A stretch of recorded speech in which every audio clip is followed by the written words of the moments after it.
생존 우선순위 서바이벌 프라이어리티 2025년 9월 7일자를 진행하겠습니다. 부제로 정보의 홍수 속에서 바늘 찾기라는 제목을 붙여봤습니다. 1.25 배속을 보시기를 바라고요. 그리고 구독, 좋아요도 부탁드립니다. 보시고 난 다음에 오늘의 편집 내용 제목으로서 맨 처음에 편집한 것이 달라진 트럼프라고 유튜브 방송의 내용이 시사성이 매우 높다고 느껴져서 맨 앞에 편집을 해봤습니다. 대부분 참조 자료로 뒤에다가 붙였었는데 오늘은 맨 앞에 좀 붙여가지고 나머지 것들은 어떻게 생각하면은 백데이터 같은 성격들로 좀 편집이 된 그런 구성이 오늘 됐습니다. 달라진 트럼프 9월 6일 날 직소텔이라는 이름 하에서 김정민 부부가 방송한 내용입니다. 읽어가면서 제가 들으면서 그 타이핑을 해가지고 또 화면도 정지하고 뭐 이런 식으로 해서 시간에 에너지를 쏟아가지고 한번 편집한 건데 읽으면서 순리적으로 잘 제대로 들리면은 맞다는 얘기가 되는 거고요. 뭔가 이상하다 그러면 우리가 좀 다시 생각해보는 그런 또 시간이 될 수 있을 것 같습니다. 해킹에 대해서 요즘 중국 지목이 늘어나고 있다. 미국의 딜레마는 빛이 많다는 거죠. 이자를 내기 위해서 국채를 발행해야 할 상황이다. 방치하면 미국이 망하고 전 세계가 망한다. 정부 셧다운 얘기가 바이든 정부 때부터 꾸준히 나오고 있죠. 전통 미국은 러시아를 견제하는 것이었다. 중국도 에너지가 필요한 나라다. 미국 경제가 무너질 때 러시아는 커질 수 있다. 자급자족이 가능한 경제이다. 러시아도 미국도 물론 그렇습니다. 우크라이나 전쟁은 나토와 러시아가 싸우고 있는 형국이다. 자급자족할 수 있는 나라는 미국과 러시아밖에 없다. 석유 나오지, 가스 나오지, 식량 생산되지. 북미 회담에 대해서 2018년 6월 12일 북미 정상회담이 열렸었고 1차. 그런데 어저께 뉴스에 2019년 네이버실이 북한 침투 작전이 실패했다는 뉴스가 NITG를 통해서 공개가 됐죠. 트럼프 아저씨는 나는 금시초문이야요 이렇게 얘기를 했고요. 그런데 2019년 2월 27일 북미 정상회담이 열렸다. 표면적으로는 트럼프가 외교정책에서 지고 있다. 원래 계획은 러시아와 북한을 회유시켜 중국을 고립시키는 것이 트럼프 1.0 때 추진한 정책이었다. 만약 김 위원장이 이번 NYT 보도를 통해 사안을 파악한 것이라면 트럼프 대통령에 대한 불신 속 북미 대화에 더 소극적인 태도를 보일 가능성을 배제할 수 없을 전망이다. 이런 뉴스도 나왔던 것을 인용해서 소개를 하고 있습니다. 트럼프와 김정은이 만나는 것을 막고 있다. 김정은이 몰랐을 수도 있다. 로스차일드의 영향력은 막강하다. 트럼프는 딥스와 맞대응할 수 없다. 딥스테이트는 음모론이 이제는 아닌 것으로 노출이 됐습니다. 트럼프도 살아야지. 트가 대통령이 될 줄 알았어? 앱스타인 파일 약점, 앱스타인 뒤에 로스차일드가 있다. 우크라 전쟁 끝내지 못하고 있다. 이재명도 갑자기 우파의 전사가 된 것처럼 보인다. 대통령을 만들어준 사람들의 의지를 벗어나기가 어렵다. 시진핑도 그것은 마찬가지. 뒷세력은 골드만삭스로 소개를 하고 있습니다. 미국 제조업 부활, 리쇼어링. 텐센트 사실상 로스차일드 기업이다. 남아공 기업이 뒤에 있다. 그 남아공의 또 최대 지주가 로스차일드 지분이라는 거죠. 그러니까 텐센트가 한국에 들어오고 있고 반중 운동을 일으키게 만들면서 그렇게 분열돼서 싸울 때 쓰리쿠션으로 한국을 또 공략하고 있다라고 표현을 하고 있습니다. 트럼프의 정책은 리쇼어링이다. 냉전시대 체제 경쟁, 공사는 자급자족 지향을 했고 억지로 하려니 불가능해졌었고, 그래서 온갖 비유를 하고 그 다음에 공산주의 국가들이 가난해졌었다. 자유세계는 공생관계를 만들었다. 돈이 돌고 상호 의존관계를 맺고 발전했었다. 미국은 아웃소싱을 택했다. 처음에는 일본, 다음은 한국, 다음은 중국으로, 그리고 동남아로 번져 나갔다. 아웃소싱 한지 85년 세월이 흘렀다. 시작할 때 제조업 기술 잃어버렸다. 냉전시대 결과가 아웃소싱, 제조업 강국 경쟁국가가 되었다. 아웃소싱을 받았던 한국과 일본, 그 다음에 중국, 그 다음에 동남아들이 시간이 지나니까 경쟁국가가 돼버렸더라. 미국이 로봇을 만들었다. 값싼 노동력 필요 없어졌다. 이제 미국은 아웃소싱을 그만둬야 한다. 노조가 필요 없는 로봇 생산 공장을 지향한다. 미국에서 생산해도 이제 값싸게 만들 수 있다. 리쇼어링 하기 전 코비드-19 발생 이 상태에서 리쇼어링이 시작이 됐기 때문에 중국 13억 시장, 내수 시장 의존할 수가 없게 됐다. 중국은 수출 아니면 살 길이 없다. 그러니까 과잉 생산에 과잉 덤핑을 지금 하고 있는 거죠. 스스로 망해가는 길로 가고 있다. 한국도 저출산 고령화로 내수 시장 기대할 수가 없다. 백악관 로즈가든 재단장에서 빅테크 기업들을 척추해서 만찬을 벌였고 미국에 투자할 것을 종용했다. 미국이 중국보다 더 싸게 만들 수 있을 것이다. 태무 역할 중국 경제 죽이기 아니냐. 중국 제조업 별 볼 일 없다. 골병으로 죽을 것이다. 한국은 그래도 메이드 인 코리아 거로 내수로 우리가 사줘서 써줘야 우리 내수 시장이 제조업도 그나마 유지할 수 있을 것이다. 여기까지 읽고서 제가 생각을 해봤는데 이 부부방송은 상관관계 추론이 매우 뛰어나고 대단한 전문적이라고 인정을 하지만은 제가 그런 수준은 안 되는 거고 상관관계는 저는 역량이 안 돼가지고 못하겠어요. 그래도 그나마 거기에서 인과관계로 좀 논리적으로 좀 생각을 해보자. 그러면은 과거에는 만약에 미소냉전이 지속된다면 그러면 미국은 아웃소싱을 할 것이다. 왜냐하면 미국 패권을 유지해야 되기 때문이다. 이게 핵심 원인으로 저는 원인 가정을 잡았습니다. 뭐 다른 이유들로 얘기하는 것은 자유체제가 더 낫다는 것을 증명하기 위해서다. 뭐 여러 가지 얘기했지만은 만약 자유체제가 우수하다는 것을 증명하고자 했다면은 중공한테 경제개방 아웃소싱 하는 것은 안 했을 거 아니에요. 처음엔 그 생각도 했는데 아니다. 이거는 미국이 그 패권을 유지하기 위해서 미소 대립 속에서 소련을 이기기 위해서 중국을 자기 편으로 만드는 과정이었다. 그래서 중공이 경제개방 아웃소싱을 시킨 결과가 도출이 됐었다. 등소평은 흥묘 백모론을 들고 나왔고 그래서 그 농업국가와 같이 됐던 중공이 산업국가화되면서 흥묘 백묘 이런 거로 나왔고 국가 자본주의화가 됐죠. 그래서 지금 상황은 똑같이 논리적으로 얘기하면은 만약에 미중 냉전이 점화가 된다면은 그러면은 미국은 리쇼어링을 할 것이다. 왜냐하면은 이것도 미국 패권은 계속 유지해야 하기 때문이다. 이것이 원인 가정이 맞는 거라면은 필연적으로 존재한 다른 결과는 뭐가 나오겠느냐? 중공과 전쟁 불사하고 3차 대전이 일어나기를 미국은 유도할 것이다 라고 생각하게 됩니다. 미국 패권 유지는 달러 패권도 들어갑니다. 그리고 미 국채 안 갖고 해결하는 전쟁 선택할 수도 있을 것입니다.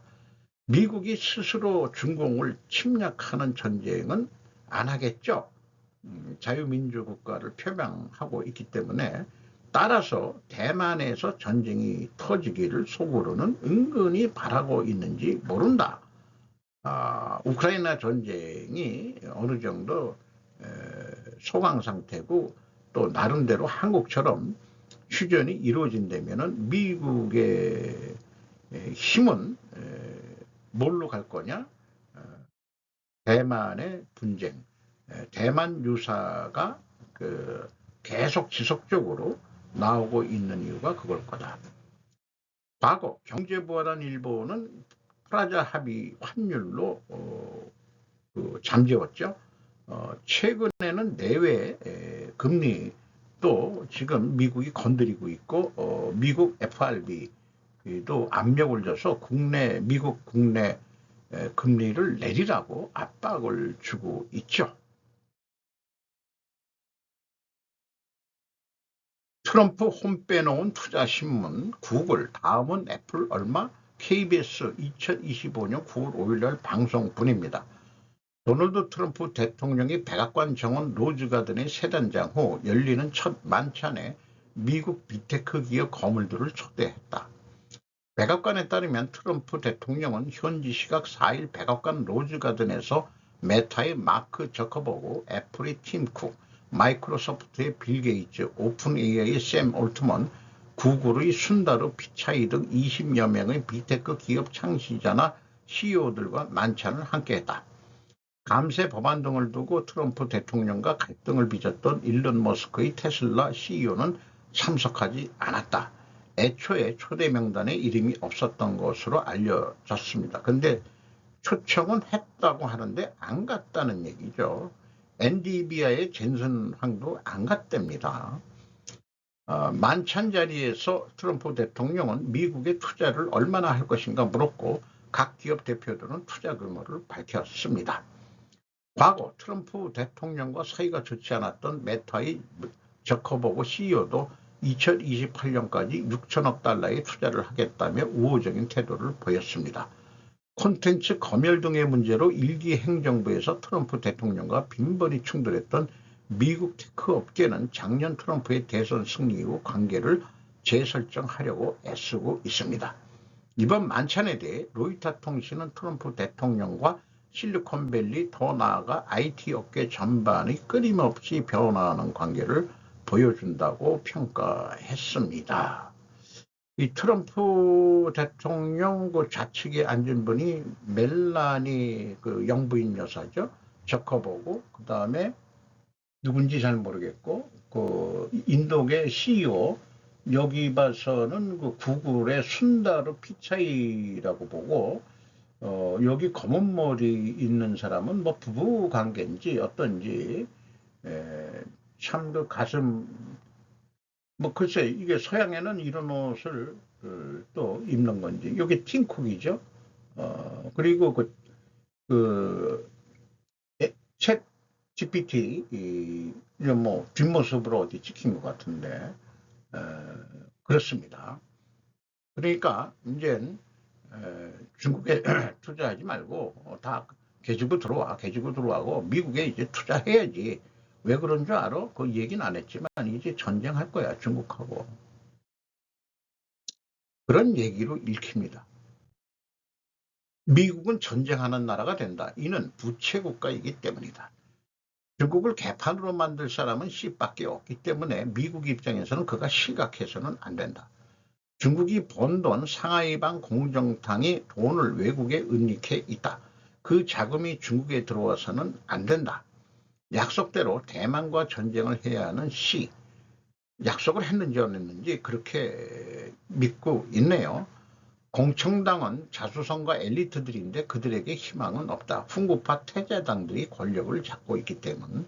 시진핑도 태자당이죠. 부친이 공산당 간부였고, 현대판 문화혁명을 하고 있는 시, 중국 대항 능력 있다. 그러나 인재들이 빠져나갈 것이다. 현재 미국의 행보는 중국의 백년대계를 방해하는 것이다.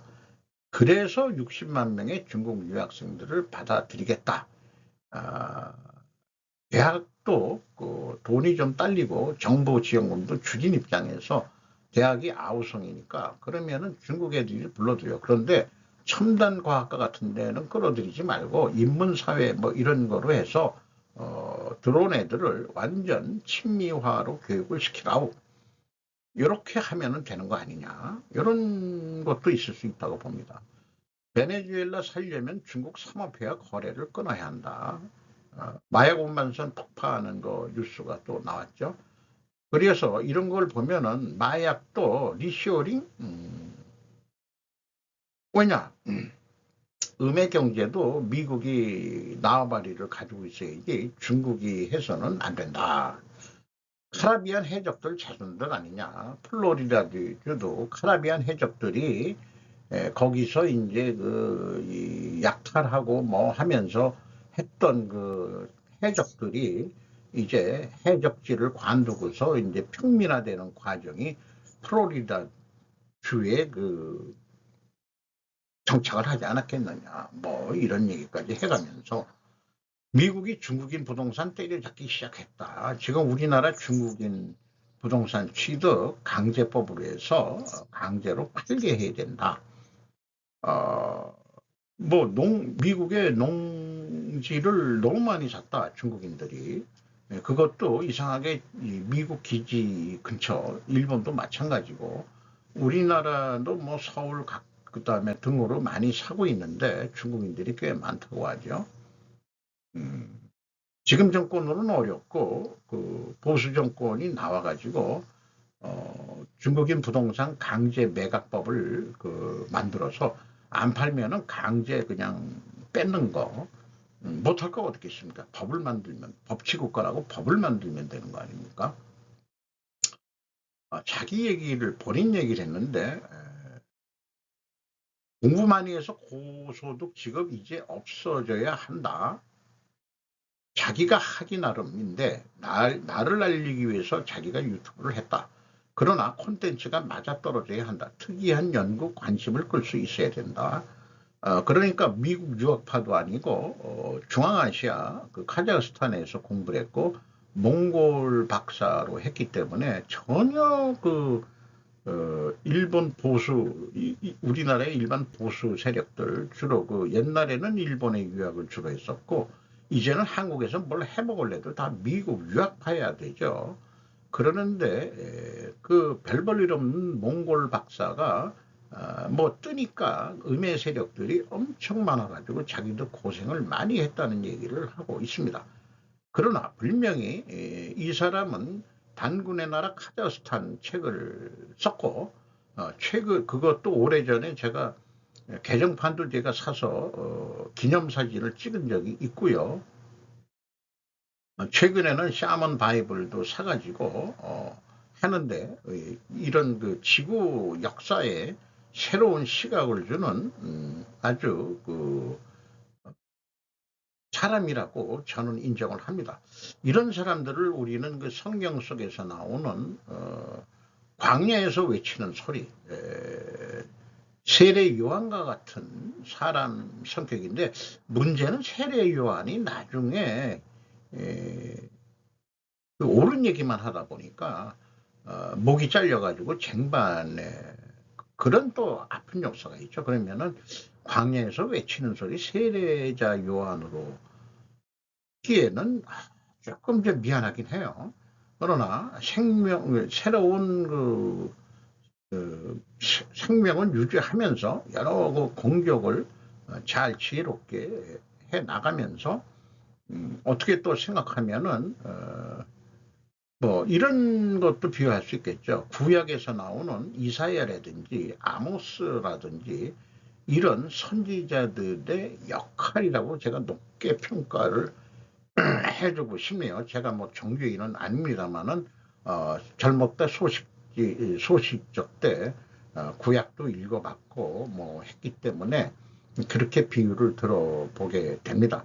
다른 비유를 좀 하기가 좀 그래요. 선각자 뭐 이런 선구자 이런 거를 딴 데 비유하기가 좀 그렇습니다. 제 머릿속으로 떠오르는 거는 이제 그렇습니다.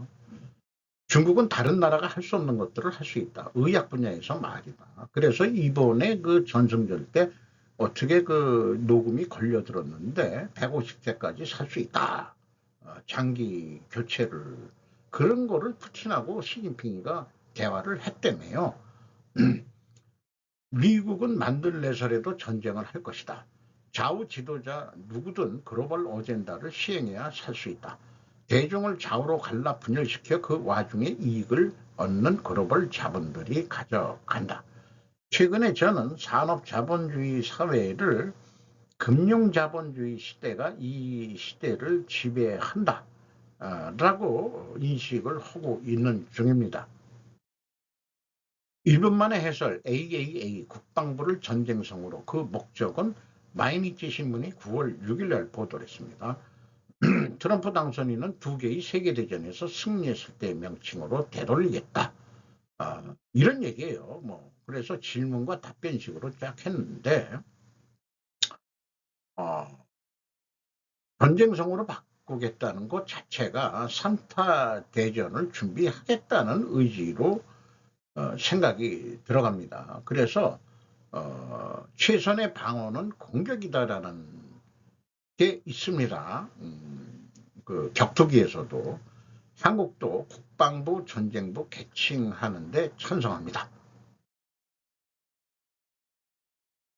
미국 현대공장 습격으로 방문 비자를 소지한 근로자들이 휩쓸렸습니다. 막스 마차가 BBC 뉴스에서 9월 6일 토요일 오후 5시 40분에 보도한 내용입니다. 이것은 일일이 읽는 것은 생략하기로 하겠습니다. 우리나라 뉴스로 트럼프 미 투자기업의 이민 단속이라는 리스크 부과. 이송열 기자가 한국경제에서 9월 6일 오전 11시 6분에 보도했습니다. 월스트리트 저널 보도를 인용해서 현대차 조지아 배터리 공장소 500여 명 구금, 국토안보부 역사상 최대 규모 단일 현장 이민 단속. 현대차는 이번 사태를 계기로 하청업체와 재계업체의 고용관액을 전면 재검토하겠다고 밝혔으며 북미 제조 책임자에게 현장관리 책임을 맡겨 법을 준수 여부를 점검할 계획이다. 그러니까 다 현대차 직영 직원이 와서 공장을 짓는 게 아니고 여러 협력업체와 하청업체들이 있는데 그 고용에 대해서는 니들이 알아서 미국에 건너가서 일하라고 오라우 이런 식으로 계약을 한 모양인데 미국은 아니올시다.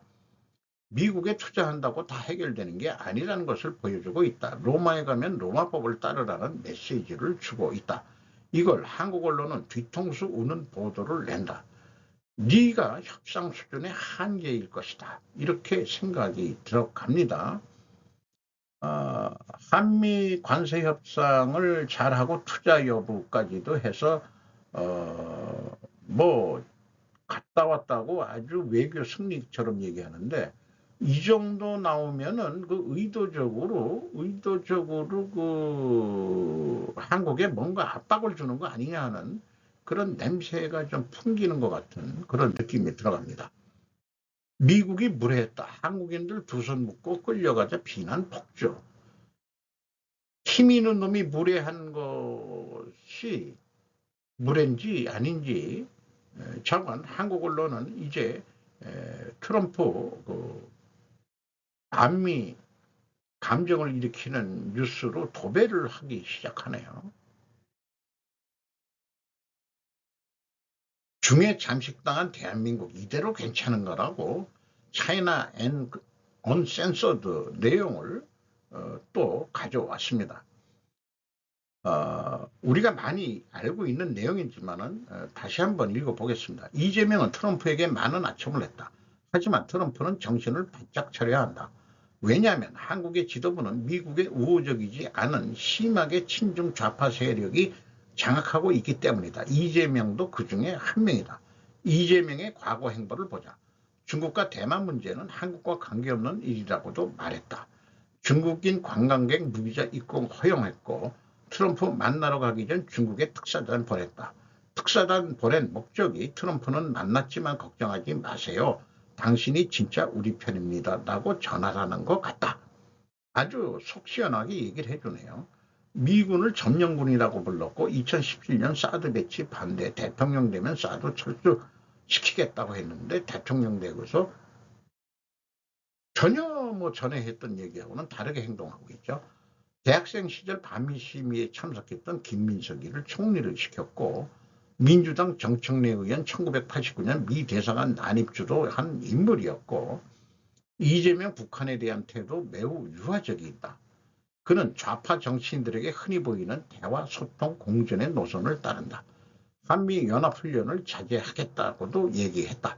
뇌물협의로 기소된까지 된 상태인데 현재 대통령이 됐기 때문에 재판 중지가 돼 있죠. 약 100억 원 불법 대북 송금 혐의 2019년, 2022년 사이 경기도지사 때 그런 일이 있었고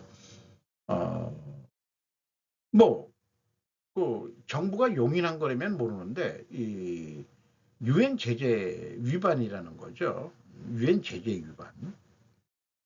그렇다면 중국 공산당 이하 CCP의 꼭도가 쓰인 이런 인물이 어떻게 한국의 대통령이 되었을까요? 몇 가지 타당한 의문. 유튜브는 선거의 보안 문제의 의문을 제기하는 문제에 대해서 싫어하기 때문에 이 차이나 언센서드도 부정선거를 방송했다가 뭔가 불이익을 당한 것 같아요. 그래서 스페셜 영상 중공이 한국의 선거를 조작했는가 이거 한번 보라고 추천을 하네요. 근데 이것도 이제 그거 끄집어 내봐야 좀 속 시끄러울 것 같기도 합니다. 어쨌든 중국의 통일전선 정량, 인지전 이런 거로 해가지고 또 초안전 이런 거로 해가지고 한국에 영향을 미쳤다는 것은 확실한 사실일 것입니다. 중국하고 외교 국교 30년 동안 무려 30년 동안 공작을 해왔다면 얼마나 많이 침투가 됐고 그 다음에 공작에 넘어간 인간들이 얼마나 많겠느냐 하는 얘기죠. 더욱이 박정희 정권 때는 학교애들을 경제활동하는 것을 막았는데 짜장면집이나 해먹고 살아 그랬는데 중국하고 국교가 정상화되면서 화교들이 이제 다시 화교 출신들 또 한국 국적을 딴 사람들도 적지 않을 거예요. 그래서 그 성씨 중에 뭐 이상한 성씨들 많습니다. 공씨, 뭐 위씨, 뭐 잘은 모르겠지만은 또 노씨, 노태우 대통령 노씨 등등 그 화교들이 지금 그러니까 박정희 대통령이 그 화교들이 경제 활동을 우리나라 못하게 한 이유는 동남아를 그 청나라 때 화교들이 다 그 밀려가가지고 거꾸로 청나라가 그 중국을 지배하면서 중국 돈 있는 사람들이 동남아로 다 도망가가지고 화교들이 동남아 경제를 실질적으로 쥐고 있죠. 이게 중공이 커지면서 그게 옛날에는 어쨌는지 모르지만 협력 관계가 돼 있는 것 같다. 이런 얘기로 이해가 됩니다. 가장 먼저 한 일은 반대파를 탄압하는 것. 계엄령 관련 부패 척결이라는 명분. 이런 표현을 했는데 이게 내란이라고 지금 내란 수계라고 지금 얘기하고 있죠. 수많은 특검팀의 압수수색, 한미연합공군기지인 오산기지 압수수색, 트럼프 회담 몇 시간 전 숙청이나 혁명 같다. 이래선 한국에서 비즈니스를 할 수 없다. 극단주의자들이 있는 곳에서는 비즈니스를 할 수 없다고 지적. 그러면서도 중국에 대해서 세계가 왜 그렇게 관대한지 의문을 제기. 지난 며칠 동안 한국에서 교회를 급습했다고 들었다. 회담 때 그는 아마 오해일 것이라며 나중에 논의하기로 남겨두었지만 말이다. 오해라고 생각하지 않는 것은 바로 한국 국민이다. CCP의 우호적인 한국 정부로 인하여 많은 이득을 볼 것이다. 한국인들이 시위 중 중국 국기를 찢었다. 이런 것들을 중국 관리들은 한국의 반전 목소리를 단속하라고 촉구하며 대응한다. 내정 간섭이죠. 한국 매체들은 극우 딱지기 붙이기. 이렇게 과격하게 하면은 극우로 해가지고 일반 국민 정서에 저 극우 세력들이 또 좀 나라 망칠지 몰라라고 이런 혐오감이 일어나도록 언론도 동참을 하고 있습니다. 리는 모욕적인 언어와 폭력이 자유의 경계를 넘는다고 발언했다. 아이러니하게 그는 그들의 권리를 침해함으로써 권리 침해를 단속하고 있는 것이다. 부패한 수단을 통해 부패를 단속하고 있는 것과 같은 방식이라고 표현을 해주고 진단을 한 이 표현이 좀 괜찮은 표현인 것 같습니다. 이미 알려졌고 인식된 내용이나 중국에 잠식되고 있다는 한국이란 제목이 눈길을 끕니다. 중국에게 우리는 잠식됐는데 그것을 다른 말로 표현하면 식민지화되고 있다 라고도 얘기할 수 있는 것입니다. 트럼프 행정부의 국방전략 대중 억지 우태 본토방위 우선 보도. 마이니치 신문이 9월 6일 날 18시 12분에 보도한 내용입니다. 미 정치 미디어 폴리티코는 5일 2차 트럼프 행정부에서 처음이 되는 국방정책 전반의 지침 국가방위전략 NDS의 초안에 대해 대중국 억제보다 미국의 본토방위나 지리적에 가까운 서방고를 우선하는 내용이 되어 있다고 보도했다. 지침안에는 헤그세스 국방장관의 승인을 거쳐 10월에 발표될 것으로 알려졌다. 미국은 1차 트럼프 행정부 이후 중국이 최대 경쟁 상대라고 그렇게 했는데 자관 이런 국방 정책에 대해서는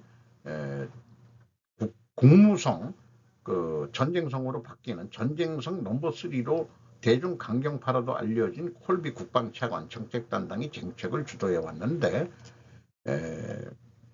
대규모 대외 관여에 부정적인 벤스 부통령 등과 보조를 현재는 맞추고 있다. 그래서 실제로 제2차 트럼프 행정부의 출범 이후 불법 이민 대책이라는 남부 국경에 대한 군 파견, 서부 캘리포니아주 로스앤젤레스와 수도 워싱턴의 주 방위군 파병, 남미 베네수엘라에서 출항한 마약 운반상 등에 대한 공격 등 내정상의 과제와 관련한 군 동원이 두드러지고 있다. 라고 얘기하고 있습니다. 저는 아니다. 이런 것들을 뭐냐? 전쟁을 하기 위해서 내유외강이라고 미국의 힘을 비축하는 것은 전쟁 준비로 해석이 된다. 국방부를 전쟁부로 변경한 것과 연결해서 생각해 보면 그렇다. 전쟁을 하는데 내부의 혼란 때문에 문제가 된다 그러면은 내부를 단결을 시켜야 되겠죠. 그러니까 저는 공격을 하기 위한 내부 결속, 내부를 해결하고 있다. 내부 청소를 하고 있다. 이렇게 저는 해석을 하고 싶습니다.